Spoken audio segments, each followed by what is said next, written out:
Hello, അസ്സലാമു അലൈക്കും വറഹമത്തുള്ള. എന്തൊക്കെ എല്ലാവരെയും വർത്താനം. ഇന്ന് ഞാനൊരു വീഡിയോ ആയിട്ട് വന്നിട്ടുള്ളത്, ഞാൻ കുറച്ച് പയറും ചീരയൊക്കെ കുഴിച്ചിട്ടിരുന്നു. അപ്പോൾ അതൊക്കെ ഒന്ന് പറിച്ചെടുക്കുകയാണ്. അപ്പോൾ 1-2 ദിവസം പറിക്കുന്നതാണ് ഞാൻ കാണിക്കുന്നത്. കുറച്ചുള്ളൂ. അപ്പോൾ 2 ദിവസം പറിച്ചിൻ്റെ വീഡിയോ ആണ് കേട്ടോ ഞാൻ കാണിക്കുന്നത്. അപ്പോൾ ഇതുപോലെ എല്ലാവരുടെ വീട്ടിലും ഒരു തണ്ടോ 2 തണ്ടൊക്കെ ഇങ്ങനെ കുഴിച്ചിട്ടാൽ നമുക്ക് വലിയ ഭാരമല്ല, നമുക്കിങ്ങനെ പറിച്ചെടുക്കുകയും ചെയ്യാം. ഇതിങ്ങനെ ഒരാഴ്ച കഴിയുമ്പോഴത്തേന് ഇനിയും കിളർത്ത് വരും കേട്ടോ ഈ ചീരക്ക് അത്യാവശ്യം വെള്ളമാണ്. പിന്നെ നമ്മളെ വീട്ടിൽ ഉപയോഗിക്കുന്ന പച്ചക്കറീൻ്റെ വേസ്റ്റ്, വെണ്ണീര് അതൊക്കെ ഇട്ട് കൊടുത്താൽ മതി കേട്ടോ. അപ്പോൾ പയർ 2 വിധം പയറുണ്ട്. ഒന്ന് മീറ്റർ പയറുണ്ട്, ഒന്ന് വേറൊരു പയറുണ്ട്. കേബേജൊക്കെ കുഴിച്ചിട്ടുണ്ട്, പക്ഷെ അതൊന്നും അത്ര പോരാ, വളർച്ച പോരാ.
പിന്നെ ഒരു ദിവസം വിളവെടുത്തതാണ് കേട്ടോ ഇത്. കുറച്ചേ ഉള്ളൂ, എന്നാലും നമ്മൾ കുഴിച്ചിട്ടും കണ്ട് വിളവെടുക്കുമ്പോൾ നമുക്ക് സന്തോഷമാണല്ലോ.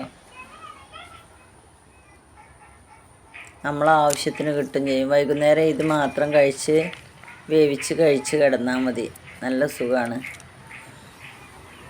ഷുഗറും പ്രഷറും ഒക്കെ എല്ലാവർക്കൊക്കെ നല്ല കുറയാനും ഹെൽത്തി ആയിട്ടിരിക്കാനൊക്കെ നമ്മളുണ്ടാക്കിയ വെജിറ്റബിളൊക്കെ കഴിച്ച് കിടന്നാൽ മതി. അപ്പോൾ അന്നത്തെ ദിവസം എത്ര കിട്ടിയിട്ടോ, കുറച്ച് ചീര കിട്ടി, കുറച്ച് പയർ കിട്ടി. ഇതെല്ലാം പാടെ കൂട്ടിയിട്ടാണ് ഞാൻ വെക്കൽ. ഒന്നൊന്നായിട്ട് സെപ്പറേറ്റ് ആക്കിയിട്ടല്ല കഴിക്കൽ കേട്ടോ.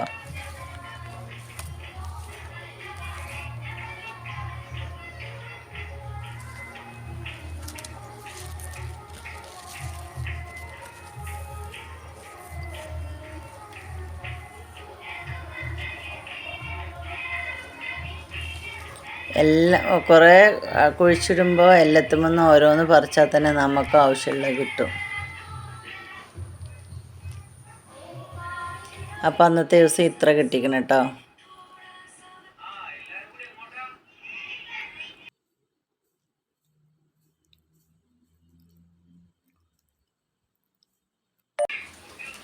പിറ്റേ ദിവസം ഞാനൊരു ബിരിയാണി ഉണ്ടാക്കിയതാണ്. അപ്പോൾ മസാല കൂട്ടി വെച്ചതാണ്. ഞാൻ ദമ്മിടാൻ പോവാണ്. പിന്നെ ബിരിയാണി ഉണ്ടാക്കാനൊക്കെ എല്ലാവർക്കും അറിയാമല്ലോ. അപ്പോൾ ഞാൻ ഓരോന്നോരോന്നായിട്ട് കാണിക്കുന്നില്ല. അപ്പോൾ മസാല കൂട്ടി വെച്ചത് ഞാൻ വേറൊരു പോട്ടിലോട്ട് ഇട്ട് കൊടുത്തേക്കണ്. ചിക്കൻ ഞാൻ പൊരിച്ചുകൊണ്ടാണ് ബിരിയാണി വെക്കുന്നത്. അപ്പോൾ ആ മസാലയൊക്കെ ഇട്ട് കൊടുത്തിട്ടുണ്ട്. ഇനി എല്ലാം പാടെ ഒന്ന് കൂട്ടി ഇളക്കി കൊടുക്കുക.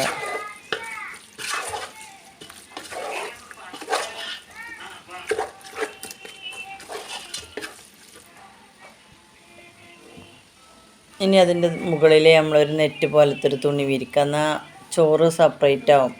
ചോറും മസാലയും സെപ്പറേറ്റ് ആയിട്ട് ഇങ്ങനെ നിൽക്കും. പിന്നെ ഞാൻ ബസുമതി അരി കൊണ്ടാണ് കേട്ടോ ബിരിയാണി വെക്കുന്നത്. നല്ല ടേസ്റ്റാണ്. എല്ലാവരും ഒന്ന് ഇതുപോലൊക്കെ ഒന്ന് ഉണ്ടാക്കി നോക്കിയുണ്ട്. ഈ ബസുമതി അരി കൊണ്ട് നല്ല ടേസ്റ്റാണെന്ന് വെച്ചാൽ നല്ല ടേസ്റ്റാണ്.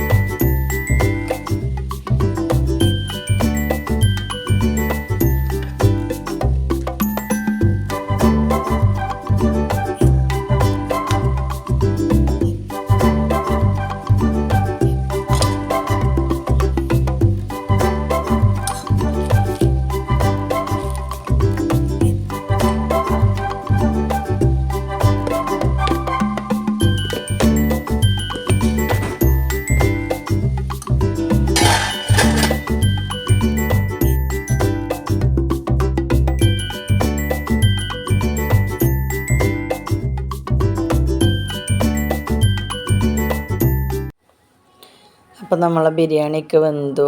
അപ്പം ഞാനത് എടുക്കാണ്. അപ്പോൾ ഇതുപോലെ കേട്ടോ ഈ ശീല വെച്ചാൽ ഇങ്ങനെ എടുത്താൽ മതി. മസാലയിൽ ചോറൊന്നും ആവില്ല.